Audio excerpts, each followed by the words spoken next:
बिस्मिल्लाहिर्रहमानिर्रहीम, अस्सलाम वालेकुम।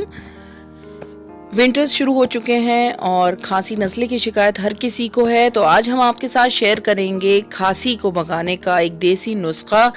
तो दादी का एक टोटका है, तो हम आपके साथ भी शेयर करेंगे कि अगर आप को खांसी से अगर आप जूझ रहे हैं, खांसी को सफ़र कर रहे हैं और आप नहीं लेते हैं कोई सिरप या कोई दवा, तो इस देसी तरीके से आप अपनी खांसी को दूर कर सकते हैं।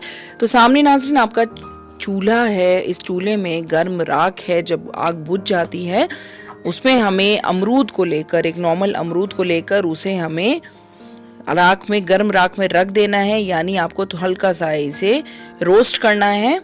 और इसके बाद गर्मा गर्म अमरूद, हमें ये जो ब्लैक पोर्शन है जो सिका हुआ है ये नाज़रीन, इसको हटा के, इसको रिमूव करके आप गर्मा गर्म अमरूद खाएं, तो इंशाअल्लाह ताला आपको इंस्टेंट खांसी से रिलीफ मिलेगा। तो जाहिर सी बात है चूल्हा हर जगह अवेलेबल नहीं है, तो आप चाहें तो ये प्रोसेस आप ओवन में या फिर गैस के ऊपर आप रख के भी कर सकते हैं, तो तब भी ये टोटका 100% काम करेगा। तो आप लोग इस टोटके को आप लोग ज़रूर नाज़रीन ट्राई कीजिए और अपने फीडबैक्स देना बिल्कुल मत भूलिएगा। दीजिए इजाज़त।